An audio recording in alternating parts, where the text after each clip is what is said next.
வணக்கமானவர்களே, வான் சிறப்பு மலையின் பெருமை என்று. என்னடா மலையின் பெருமை? எல்லா புலவர்களும் மலையை பற்றி பாட முடியாதா? எல்லா புலவர்களும் பாடுவது வேறு, வள்ளுவ பெருமான் பாடுவது வேறு. அதாவது பொய்யாமொழி புலவர்.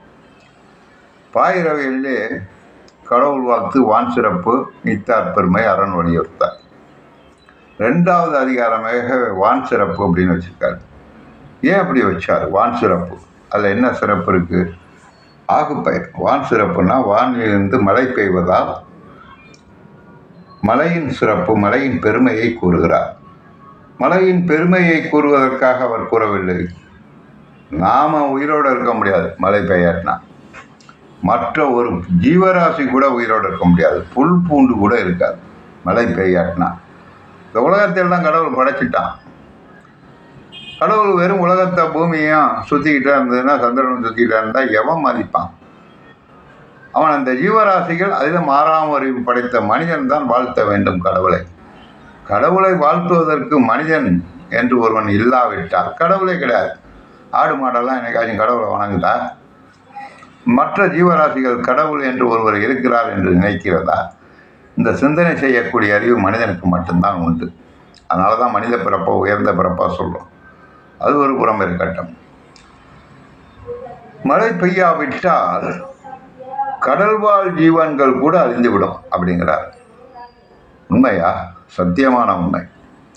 ஒரு 5 வருஷத்துக்கு மழையே பெய்யலைன்னு வச்சுங்க. ஒரு 2 வருஷம் சமீபமாக, ஒரு 10 வருஷத்துக்கு முன்னாடி ஒரு 2 வருஷம் தொடர்ந்து மழை இல்லாமல் இருந்து தஞ்சாவூர் டு திருச்சி போகிற வழியில் அவ்வளோ தென்னை மரம் இருக்கும், எல்லாம் காஞ்சி போச்சு.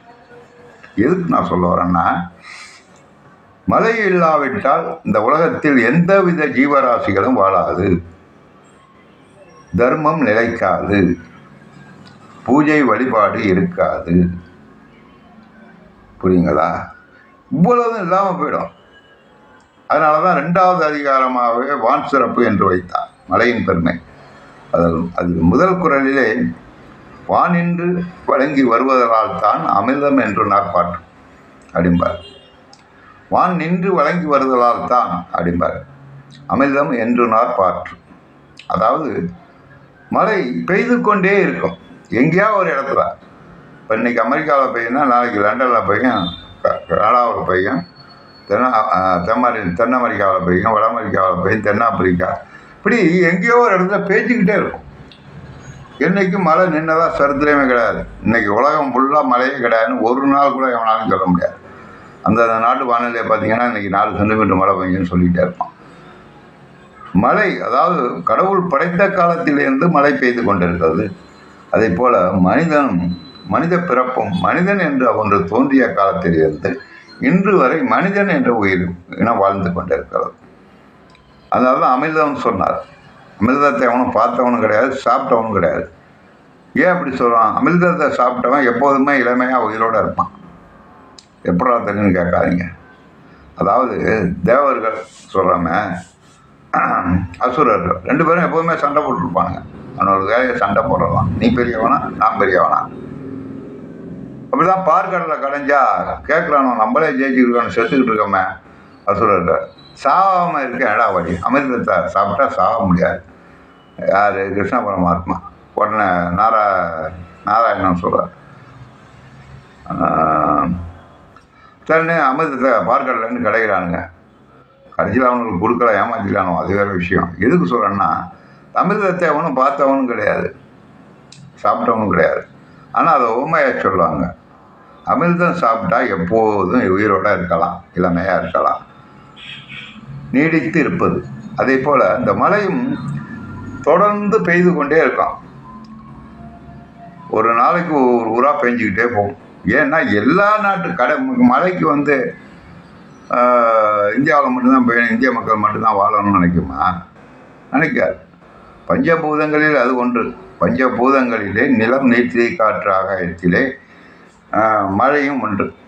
நீர். அதான் அந்த வானிலேருந்து மழை பெய்யாட்டினா நீ என்னத்தை போர் போடு, தண்ணி போடு, ஒரு 10 வருஷத்துக்கு மழையை பெய்யலன்னு வச்சுக்க, அது பெஞ்சாதான் தந்துவி கவர்ச்சி மூலியமாக பூமியில் எடுத்து வச்சுப்போம். நம்ம கிணறு தோணுன்னா தண்ணி வரும். 10 வருஷத்துக்கு தண்ணி இல்லைன்னா தந்துவி கவர்ச்சி ஏது, தண்ணி ஏது. அதனால தான் இந்த குறளில் வான் சிறப்பு 10 குறள் மிகவும் முக்கியமான விஷயம். ஒவ்வொரு விஷயமா சொல்வார். கடவுளே இருக்க மாட்டான்றார் கடைசியில். கடவுளை வணங்குறதுக்கு ஆளும் இருக்க மாட்டான், தேவர்கள் இருக்க மாட்டான். தேவர்கள்னா யார்? பஞ்சபூதங்களுக்கு ஒவ்வொரு தலைவன். இப்போ அக்னி வளர்க்குறோமே, வேள்விகள் யாகங்கள்லாம் பண்ணுறோமே, பண்ணி அவங்களுக்கு நம்ம தீதி கொடுக்குறது. இந்த பஞ்சபூதங்களுக்கும் நம்ம அன்னதானம் கொடுக்கறது. நம்மளுக்கே சோத்துக்கு வழி இல்லைன்னா எவன் அக்னியில் போட போகிறான்? அதனால் தேவர்கள் இருக்க மாட்டாங்க. கடல் வாழ் உயிரினமும் பாதிக்கப்படும். புரியுங்களா? கடல்லையும் வாழ்கிற உயிரினம் இருக்குது. ஆமாம், கடல்லையும் வாழும், நிலத்துலையும் வாழும். பாம்பும் அப்படி தான். கடல் தண்ணியிலையும் இருக்கும், நிலத்துலையும் வந்து இருக்கும். முதலையும் அப்படி தான். இந்த மழை தண்ணி இல்லைன்னா எங்கே போவோம்? எல்லா ஜீவராசியும் செத்து போயிடும். அதனால தான் 2வது அதிகாரமாக வான் சிறப்பு என்று வைத்தார். இது முன்னுரை தான். ஒவ்வொரு குறளும் விளக்கம் வேண்டுமானால் 1/2 மணி நேரம் நம்ம பேசுவோம். ஏடா வான் சிறப்பு மலையின் பெருமை அப்படின்னு சொல்கிறான்னு சொல்லிங்க. ஏன்னா பொய்யாமொழி புலவர் கடவுள் வள்ளுவ பெருமான் அவர் எழுதுவாரா 2வது அதிகாரமாக வான் சிறப்பு. மனிதனுக்கு தான் அவர் அறம்பொருள் இன்பம்னு சொல்லி எழுதினார் திருக்குறள். அந்த மனிதன் உயிர் வாழ்வதற்கே முக்கியம் நீர், மழை நீர் அவசியம். அப்படி அதனால தான் 2வது அதிகாரமாக வான் சிறப்பு அப்படின்னு சொல்லியிருப்பார். மலையின் பெருமை. ஏன் மலையின் பெருமை வான் சிறப்புன்னு போட்டார்? ஒன்றிலிருந்து ஒன்று பெறுவதால் அது ஆகு பெயர் தமிழ் இலக்கணம். எனவே வான் சிறப்பு தலைப்பு. நன்றி மாணவர்களே. மீண்டும் நாளை அடுத்த குறளில் சந்திப்போம். நன்றி வணக்கம்.